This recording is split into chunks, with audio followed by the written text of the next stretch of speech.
وجدنی، جو میری طلب رکھتا ہے وہ مجھے پا لیتا ہے۔ ومن وجدنی عرفنی ومن عرفنی احبنی ومن احبنی عشقنی ومن عشقنی عشقته ومن عشقته قتلته ومن قتلته فعلی دیته ومن علی دیته انا دیته۔ جو میری طلب، میری جستجو رکھتا ہے، مجھے تلاش کرتا ہے، خدا سے محبت کرنا چاہتا ہے، خدا کو راضی کرنے کی کوشش کرتا ہے، وجدنی، وہ مجھے پا لیتا ہے، اسے اس کا مقصود حاصل ہو جاتا ہے، وہ اپنی مرضی کو پورا کر لیتا ہے،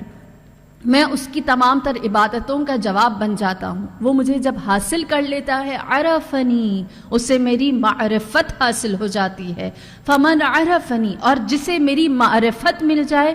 احبنی، وہ مجھ سے محبت کرنے لگتا ہے، ومن احبنی، اور جب کسی کو مجھ سے محبت ہو جائے، عشقنی، وہ میرے قریب آ جاتا ہے، اور اتنا قریب کہ وہ محبت سے عشق میں مبتلا ہو جاتی ہے، اور زیادہ گہری اور زیادہ ڈیپتھ میں۔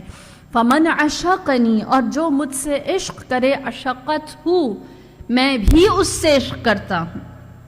خدا کہتا ہے میں عشق کا جواب عشق ہی سے دیتا ہوں۔ ومن عشقت ہوں قتلته، اور جب میں کسی سے عشق کرتا ہوں تو میں اس کو قتل کر دیتا ہوں، میں اس کے نفس کو، اس کی جان کو، اس کی پسند ناپسند کو، اس کی ذات کو اس کا اپنا رہنے نہیں دیتا، اس کی مرضی کو اس کے اپنے لیے رہنے نہیں دیتا، بلکہ خدا کی جانب اسے موڑ دیتا ہوں، فنا فی اللہ کر دیتا ہوں۔ وہ کچھ بھی چیز پسند نہیں کرتا سوائے خدا کی پسند کے، وہ کسی بھی چیز کو ترک نہیں کرتا سوائے اس کے کہ جسے اللہ ترک کرنے کے لیے کہے، وہ کسی بھی چیز کو اپناتا نہیں جب تک اللہ نہ چاہے، بس وہ اپنا نہیں رہتا،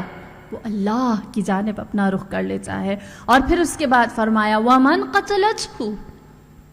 اور جس کو میں نے قتل کر دیا، جس کے نفس کو میں نے اس کا اپنا رہنے نہیں دیا، الہی، روحانی، ربانی، سماوی کر دیا،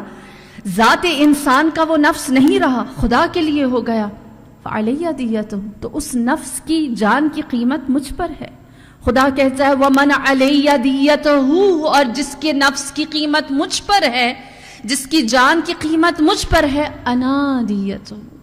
میں خود اس کے نفس کی قیمت دیت بن جاتا ہوں، میں اس کا قصاص بن جاتا ہوں، میں اس کی جان بن جاتا ہوں، میں اس کا نفس بن جاتا ہوں۔ سمجھ میں آتا ہے کیوں امیر المؤمنین دیکھتے اپنی آنکھ سے تھے، کہلاتی عین اللہ تھی،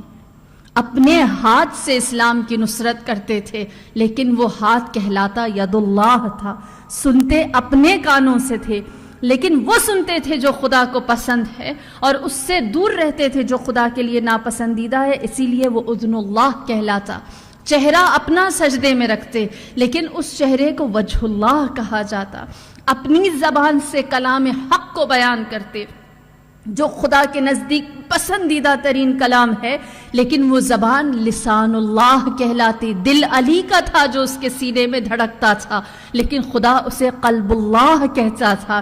وجود علی کا تھا جو سراپا خدا کے عشق میں سرشار رہتا تھا، عبادت میں رہتا تھا، لیکن اللہ اسے نفس اللہ، روح اللہ کہتا تھا۔ پس خداوند کریم انسان کے رگ و پے میں اتر جاتا ہے، اسی لیے دوسری جگہ حدیث قدسی ہے، عبدی اطعنی اجعلک مثلی انا حی لا یموت اجعلک حی لا تموت انا غنی لا تفتقر اجعلک غنی لا یفتقر، اے بندہ میری اطاعت کر، میں تجھے اپنے جیسا بنا دوں گا۔ عبدی اطعنی اجعلک مثلی، تو میرے جیسا ہو جائے گا، انا حی لا یموت، میں ایسا زندہ ہوں جسے کبھی موت نہیں آتی، جو ہمیشہ زندہ رہتا ہے، اجعلک حی لا تموت، میں تمہیں بھی ایسا زندہ بنا دوں گا، تم مر جاؤ گے، حیات کے دامن سے نکل جاؤ گے، موت کی آغوش میں داخل ہو جاؤ گے، قبر میں اتر جاؤ گے، برزخ میں پہنچ جاؤ گے، لیکن لوگوں کے دلوں سے نہیں مرو گے، تمہارا ذکر ختم نہ ہوگا۔ ہم جانتے ہیں بہت سی ہستیاں ہیں جو اس دنیا کے دامن سے چلی گئیں، حسین ابن علی سے، رسول خدا سے، حضرت آدم سے اگر شروع کریں تا قیام قیامت آنے والے ہر وجود کو جس نے اپنی روح کو خدا کے ساتھ جوڑ دیا، کنیکٹ کر دیا، ہر انسان حیات دامن حیات سے نکل گیا، لیکن اللہ نے اس کے ذکر کو زندہ رکھا ہے، انا حی لا یموت، میں ایسا حی، ایسا زندہ ہوں جو کبھی نہیں مرتا، جو میرے راستے میں میری عبادت میں میری اطاعت میں چلتا ہے میں اسے بھی مرنے نہیں دیتا، اور میں اس کے ذکر کو